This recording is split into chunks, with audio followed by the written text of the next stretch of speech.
爆弾も銃弾もない、目に見えない戦争だ。And they've developed ways to manipulate all of us. And this is all infiltration, subversion to control the narrative. To shape your opponent's perceptions of you. 神から与えられた権利が密かに侵されている。しかし誰もそれに気づかない。Sending an official letter urging that an American elected official shouldn't exercise his right to freedom of speech. Make certain media outlets think twice about reporting certain issues or certain topics. The provost of the university personally called me out and escorted me off campus, telling me not to return. 目に見えない暗黒の勢力がアメリカを攻撃している。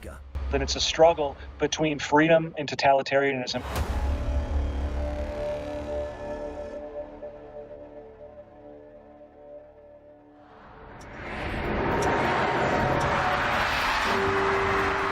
2020年1月1日、ニューヨークタイムズスクエアのミラーボールが新年の到来を告げた。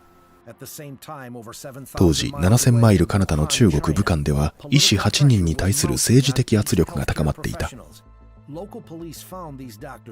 医師8人は噂を広げて社会秩序を乱したとして武漢警察から訓戒処分を受けたのである。警察はもし反省しなければ法的な罰則が下ると警告した。彼らの罪とは何だろうか。それは12月30日に彼らが同僚に送ったメッセージだ。メッセージは、河南海鮮市場で7つの SARS 症例が発生した。第2医院の考古分院で感染性コロナウイルス肺炎の症例が見つかった。政府は公表するかどうか決めていない。皆さん気をつけて。タイムズスクエアで新年を祝う人たちの誰一人として遠く離れた場所で起きた政治圧力を知る由もなかった。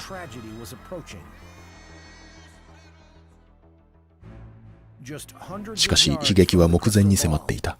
タイムズスクエアには中国共産党の国営メディア新華社通信の巨大な電光掲示板がある。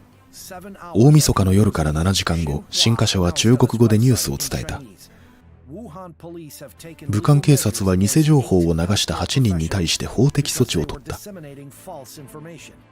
新華社は8人の言うことを信じて噂を広げてはならないと伝えた。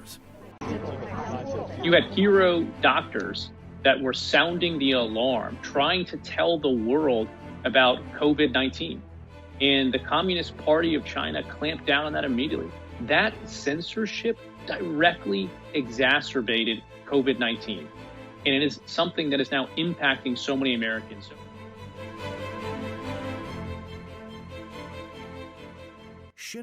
中国国営の新華社は中共の国務院直属である。新華社の社長蔡明省は元中国共産党宣伝部の副部長で、真相を伝える記者を解雇するなど厳格にメディアを統制した人物だ。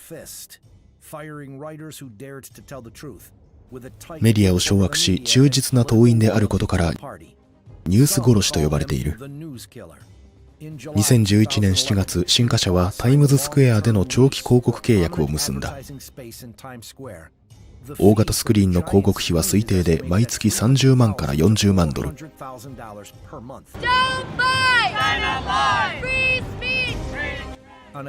広告の初日、チベット独立を支援するグループが抗議デモを行い、ニューヨークは中共を歓迎しないと叫んだ。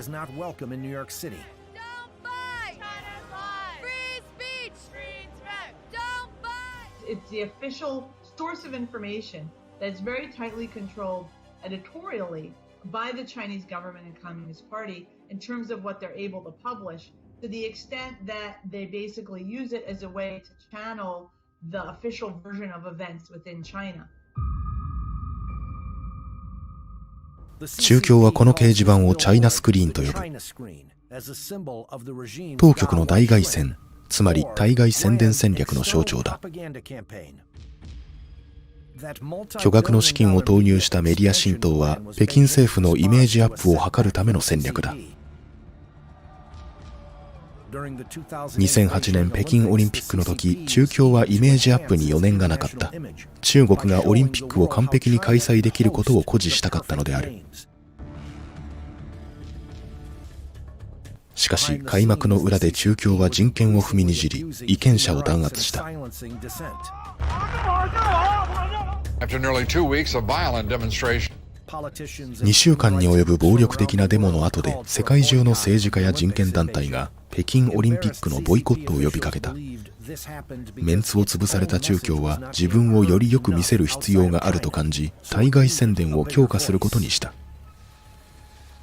2009年、中共は66億ドルを投じて大プロパガンダ戦略を展開した。国営メディアの世界進出と欧米メディアの声をかき消すためだ。中共は自身のイメージアップだけでなく、グローバルパワーの戦略的拡大を加速させた。As the international financial crisis began in 2008, it seemed at that time that many countries in the world were seeking help from China and regarded China as the engine out of the crisis. Therefore, the CCP was full of confidence at that time. Domestically, it felt that it was necessary to strengthen its totalitarian rule. Abroad, it also saw an opportunity to expand its power overseas and establish a communist order according to the will of the CCP. Of course, the CCP still has no way to confront the United States in military power, so it has adopted the method of information warfare. And then there's information warfare, which is a lot more subtle, which is how you shape the perceptions of your opponent. And there's a lot of different modalities used to achieve those ends, for one country to achieve its policy goals by manipulating another one. 2010年、グローバルなプロパガンダ戦略の前衛として、新華社はタイムズスクエアの最上階にオフィスを構えた。20年先を見越した北米の拠点である。翌年、新華社は視認性の高い大型スクリーンでプロパガンダを流し始めた。もう一つの中共代弁メディア、チャイナデイリーがより狡猾なやり方でアメリカ人の生活に侵入した。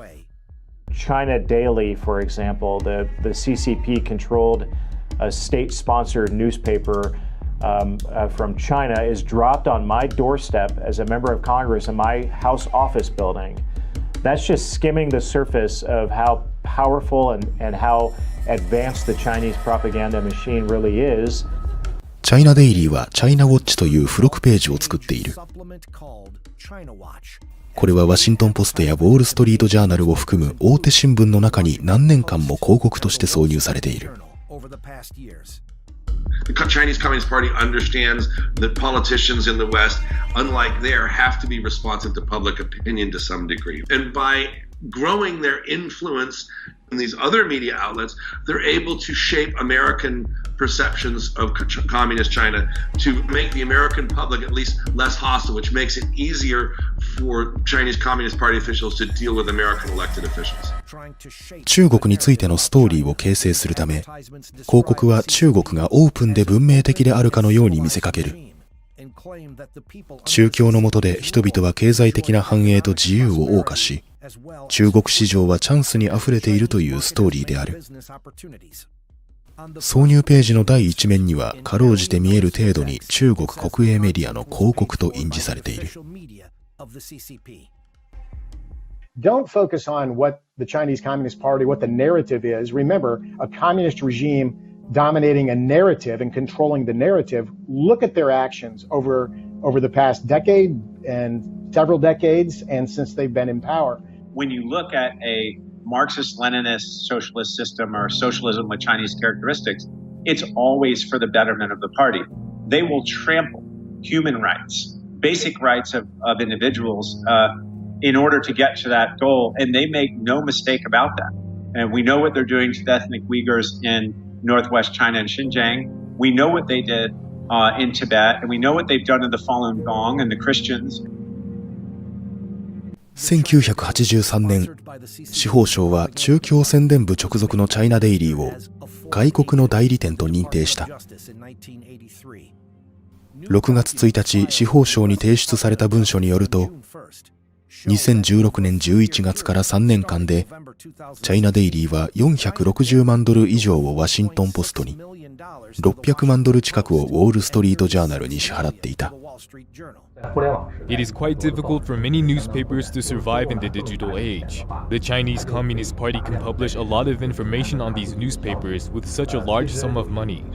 People in many countries have not directly suffered from the rule of the Communist Party. They don't know how evil the CCP is. Therefore, Westerners are more likely to accept the stories told by the CCP before they are actually heard.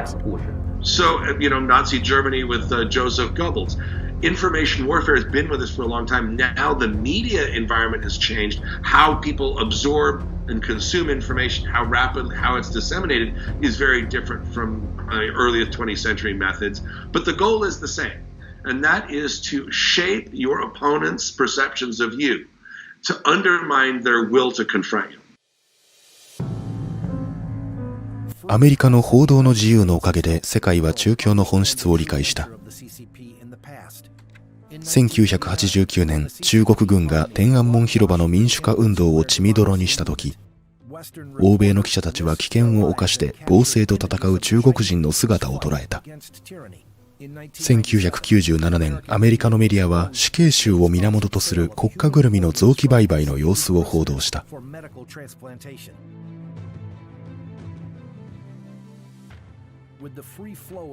中共のプロパガンダマシーンは自由な情報の流れにフル稼働で対抗したが勝てなかった。そのため中共は大外宣という戦略を考えた。つまり外国メディアの検閲である。The Chinese government and Chinese officials inside China trying to obstruct foreign correspondents from covering certain stories, intimidating sources.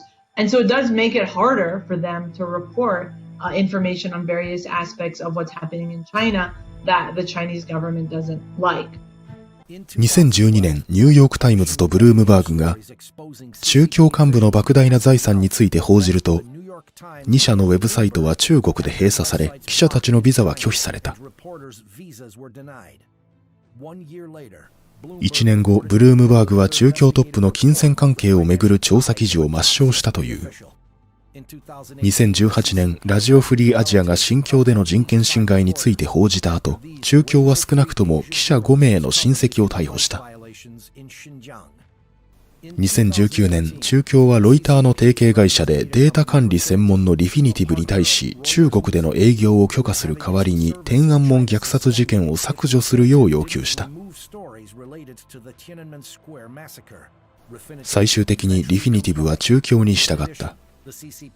また中共は少なくとも過去12ヶ月の間に19人の外国人ジャーナリストを国外追放した。そのうちの 82% のジャーナリストは取材中に妨害や嫌がらせを受けたと話している。中共は海外でも妨害している。Chinese diplomats are regularly trying to interfere with like the media space in the United States, especially Chinese language media, but not only. So it involves intimidating reporters, calling up executives to complain about particular stories, intimidating advertisers who try to run ads from the local Chinese community. I think if the purpose is to try to encourage censorship or make certain media outlets think twice about reporting certain issues or certain topics, or make advertisers think twice about advertising in particular news outlets, then yeah, I would say that that's been effective in some cases. But they don't have the freedom to silence those who disagree with them, or to present the Chinese Communist Party line as the only correct perspective. 広範囲に及ぶ言論の検閲はいつか命取りになる。2003年、中国で SARS の感染が爆発した。ウォール・ストリート・ジャーナルとタイム誌は中共の隠蔽行為を暴露した。中国軍医、証言営について報道した。この報道は世界の注目を集め、WHO のスタッフが即時に中国入りし、中共の隠蔽が発覚した。これで感染流行は抑えられたのである。17年後、中共はさらに検閲を強化した。ウイルス感染流行の初期、中共はメディア取材を受けないよう医師たちに警告した。WHO は中共が発信する情報をもとに判断を下したためにパンデミックをもたらした。一方、多くの米メディアは中共のデータを引用した。それが嘘でプロパガンダに過ぎないと認識した後も相変わらず中国のデータを事実として報道している。メディアは中共が感染初期に隠蔽したために世界の対応が遅れ、大勢が犠牲になったことに触れない。代わりにメディアは中共の貿易から何を学べるかと報道した。如果他们不能够在中国采访的话，就是感觉好像这个报纸就缺乏一定的影响力啊，或者拿不到第一手。 They feel that their newspapers will have no influence if they cannot do reporting in China, so they desperately want to please the CCP and be very cautious about what they report on China and try to balance their reporting. Their so-called balanced reporting is to publish a lot of the CCP's words or simply flatter the CCP. I think this has violated the most basic principles of news journalism. 这些媒体我觉得它是违背了这个新闻媒体它的一些基本的原则了。 Chinese government is lying about the number of deaths, and for American media to take those propaganda statements, to repeat them as fact, to deceive the American people into believing those propaganda efforts is at its core anti-American, and from a journalistic standpoint, it's unethical for them to not do their own research into making sure that the claims they're repeating are accurate. And sadly, if you're asking what college students think and what young people, the next generation think, many of them simply are ignorant to the fact that this information is not truthful, it's a lie. And so shame on the media for repeating these accusations, because you've got an entire generation of Americans coming up.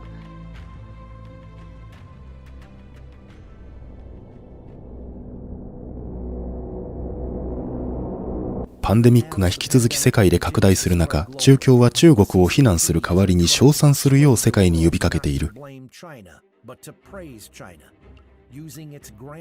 中共は大掛かりのプロパガンダと SNS の偽アカウントで世界が中国に感謝するべきというストーリーを作り上げ、政治家に賛同するよう促している。The Communist Party of China reached out to me on 2 occasions to pass a resolution praising them for their handling of the coronavirus. And what was probably most unusual about the request was that they provided me with the resolution. I've never had something like this happen. ロス氏はシカゴの中国領事館から2件の E メールを受け取った。1つ目は2月末に、もう1つは3月初めである。当時アメリカではエピデミックが加速的に広がり、アメリカ経済も打撃を受けていた。They actually just had the samples destroyed of the initial samples taken from the sick in Wuhan, where they had the genome sequenced, and they destroyed all of that. They destroyed the evidence. They covered up. They hid. They prevented researchers from getting into the country, and they basically said, well, they see no evidence of human-to-human spread of the virus. At the same time, hundreds of thousands of people were leaving Wuhan and going to all points of the compass. So all these emotions are running through me. And to be honest with you, I got downright mad. And that's where I told my staff, I dictated to them a response. I said, you send this out word for word. Dear Consul General, nuts. ロス氏は怒りと同時に憂慮している。中共がアメリカの政治家に浸透していることに気づいたからだ。これは日常的なことなのかもしれない。I've never spoken to their consulate before, so that's why it makes this request very unusual and very scary that they felt that this was normal behavior for a foreign government to come to a sovereign state like Wisconsin and ask them to pass this resolution. Here's probably the part that should scare most of us. They actually felt it was okay for them to do this. So it makes you wonder, am I the first one that they've reached out to ask for a resolution to be passed? I find it hard to believe that I would be. 2019年6月18日、ニューヨーク州議会が可決した議案は物議を醸した。10月1日を中国の日とする決議だ。この日は1949年に中共が政権を掌握した記念日である。在ニューヨーク中国総領事のファンピンは決議の場に招待された。ニューヨーク州に居住する多くの中国人グループが決議に反対した。その中には中共の圧力を受けた人もいる。彼らはニューヨークにおける中共の存在感が高まることを懸念したのである。ニューヨーク州が議案を可決する1ヶ月前、米中貿易交渉は決裂した。中共がアメリカの知的財産を保護する放棄に合意しなかったからだ。一部の連邦政府職員は中共への制裁を強化すべきだと主張した。その後すぐに中共は友好的なニューヨーク州を引き合いに出してコメントした。Since President Trump came to power, especially during the US-China trade war, the two parties have reached a consensus on the CCP. So the CCP shifted its focus to state governments, because state governments don't have dedicated personnel for foreign diplomacy, and people at the state level are far less vigilant towards the CCP. Also, their understanding of the CCP's nature is not as good as people in the federal government. The CCP really wants to have some resolutions passed at the less guarded state level to create an environment conducive to itself while exerting pressure on the federal government. 全米最多の感染者が出たニューヨーク州は突出して中共との経済的文化的交流が深い。中国商工会議所によると、2011年から2017年の中国からニューヨーク州への投資額は509億ドルに上る。この数字も全米で突出している。2017年、ニューヨーク州知事は中国との関係発展は優先事項の一つと話した。The CCP has mapped out every politician in the country, down to the governors and senior elected state legislators, so it's not just national level politicians. And they've mapped out who's soft on the CCP or even likes them, who's moderate or ambivalent, and who's hostile to them. And they've developed ways to manipulate all of us. Whereas if you just want to make money and bring jobs into your state, fine, then let's cut a deal and don't ever say the name Taiwan or don't ever be critical of Xi Jinping, and we'll make sure that our party people invest businesses in your state. 中共は米政府高官のスピーチを検閲しているのか。一つは姉妹都市関係を利用するやり方だ。中共によれば姉妹都市は文化的経済的な協力関係を促す。しかしこの関係は条件付きだ。2016年、チェコの首都プラハ市は北京との姉妹都市協定を結び、一つの中国を支持した。これは台湾を中国の一部とみなすことである。しかし新しいプラハ市長はそれを拒否した。彼は一つの中国という条項の削除を求めたことを明らかにした。彼はチェコ共和国は不正義の犠牲者に背を向けてはならないと言った。それを受けて中共はプラハとの外交関係及び航空便や財政援助を断つと脅した。ニューヨーク市はプラハと同じく北京と姉妹都市関係を結んでいる。China's Consul General in New York sent a letter last month to the Speaker of one of your state legislatures.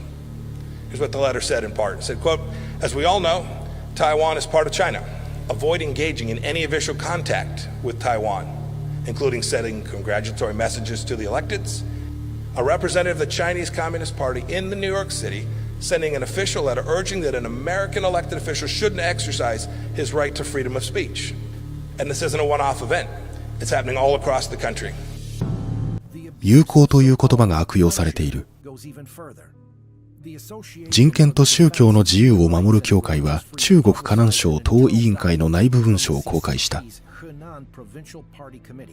2017年3月付の文書には、姉妹都市関係を十分に活用し、ファールンゴンの活動場所を排除することとある。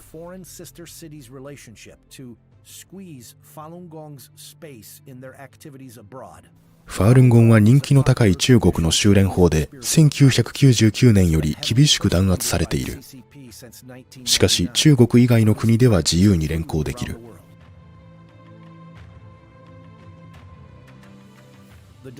河南省の文書は多くのことを物語る。省の党委員会は外交政策を決定する権利はない。したがってこの方針は党中央からの指示である。つまり中共は侵攻に対する迫害を姉妹都市を通じて世界に輸出しているのだ。因为这潜移默化的呢，把中共的价值。 The CCP has implicitly exported its values and influence to the United States. This is a kind of sharp power that forces or influences America to give up its values unknowingly. This has caused the most harm to the establishing foundation of the United States. American people have never experienced such harm in the United States history, not even during the Cold War. 即使在冷战的时候，也都没有经历过的。 And this is all infiltration, subversion to control the narrative and to control actions throughout the United States and to weaken the United States. 2019年3月の時点でアメリカと中国は227の姉妹都市協定を結んでいる。州と中国の省の姉妹関係は50カ所に上る。The Chinese government has been methodical in the way it's analyzed our system, our very open system, one that we're deeply proud of. It's assessed our vulnerabilities, and it's decided to exploit our freedoms to gain advantage over us at the federal level, the state level, and the local level.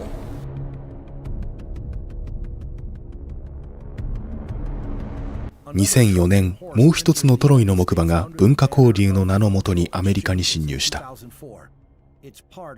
それは中共のイデオロギー戦の一部で、孔子学院と呼ばれる。北京政府が資金援助する孔子学院はアメリカの大学や学校と提携し、中国の言語と文化の教育機関とされている。But really, they execute a more subversive political agenda. They feed the Chinese Communist Party line on everything from... I did case studies at 12 Confucius Institutes in the United States. And when I talked to the Chinese director of one Confucius Institute at New Jersey City University, I asked her, what would you say if a student asked you, what is Tiananmen Square, what happened there?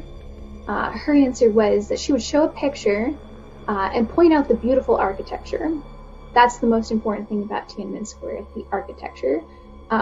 We know that there is a major historical event that happened there that students need to learn about, but you won't learn about that at a Confucius Institute. 中共は世界100カ国に541校の孔子学院を設立した。そのうちの 15% はアメリカで世界最多である。中共はアメリカの孔子学院に少なくとも1億5800万ドルを投資している。それにはスタートアップ運営資金、教師の給料、教材費が含まれる。お金を拠出しているのは孔子学院を管理する販売で中国教育部の直轄である。The Chinese government reserves to itself the right to veto any course materials or programs. So think of this as a foreign government telling a college or university what it can or cannot teach on its own campus. 全国学識協会の制作ディレクターを務めるロシェール・ピーターソンは12校の孔子学院を訪問してケーススタディを行った。しかしどの大学も販売との契約について明らかにしようとしなかった。彼女は情報自由法に基づき情報公開を求め8つの契約書を入手した後、中共がなぜそれを秘匿に従うのかを理解した。契約によると孔子学院の中国人教師はアメリカにいても中国共産党の法律に従う。販売が教師の能力を評価する権利を持つ。アメリカの大学とその職員は孔子学院の評判を落としてはならない。もし違反すれば提携関係と助成金を停止する。The purpose is to signal to colleges and universities what kind of behavior is desired by the Chinese government and what kind of behavior is necessary to maintain the financial benefits of having a close relationship with China. 中共は孔子学院を併設するアメリカの大学に対して様々な助成金プログラムを提供した。授業料を全額支払う。大勢の中国人を留学させる。大学職員を無料で中国旅行に招待するなど。When I spoke to American college professors who were at universities with Confucius Institutes, they felt that pressure coming down on them from their deans and from their provosts. they feel that pressure to watch what they say, both because the Chinese government is listening, but also because their university is listening, and their university wants to maintain that flow of money coming from China. また、韩版の雇用方針には一部の信仰者を排除する規定がある。これはアメリカの法律や価値観と相反している。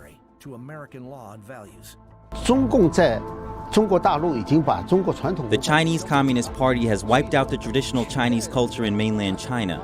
Instead, it has replaced the traditional culture with the Communist Party's culture.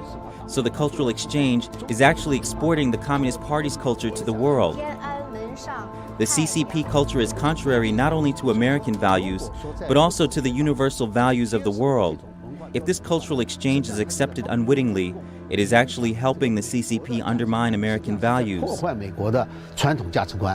現在、アメリカには80校以上の孔子学院が存在する。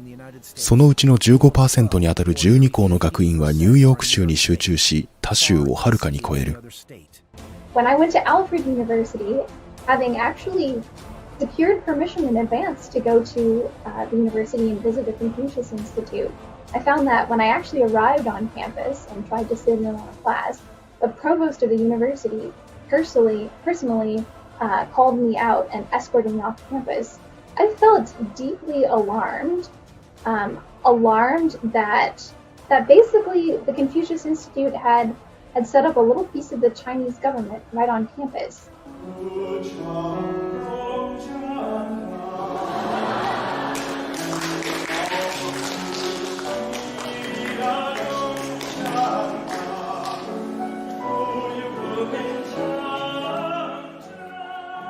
But keep in mind that a lot of the older generations in America, they were old enough to remember the Soviet Union. They were old enough to remember the Cold War. They remember countries crumbling under communist and socialist regimes. But a lot of young people, they don't really remember any of that. They're not super aware of what's going on there.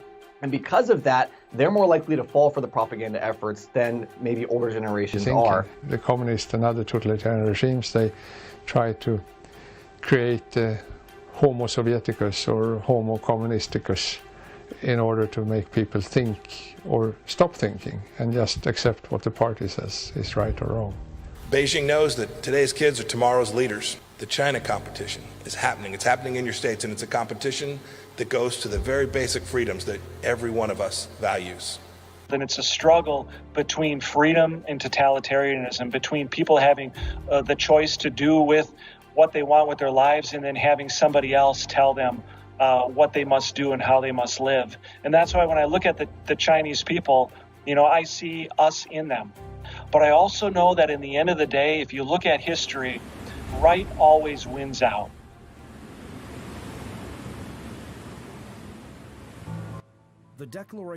アメリカ独立宣言によれば、我々は以下の事実を自明のことと信じる。すなわち、すべての人間は生まれながらにして平等であり、その創造主によって生命、自由および幸福の追求を含む不可侵の権利を与えられているということ。今、創造主から与えられた権利が静かに脅かされている。それは共産主義と普遍的な価値観、独裁的な全体主義と自由な民主主義、無神論的な物質主義と神から与えられた権利の対立、イデオロギーの戦いが繰り広げられている。検閲とプロパガンダが真実の防衛ラインに侵入し、さらに目に見えない中共ウイルスが抵抗も受けずに進軍してきたのである。今、我々は岐路に立ち、決断を迫られている。暗闇の中で眠り続けるのか、目覚めて自分の良心に従って神から与えられた権利を守るのか。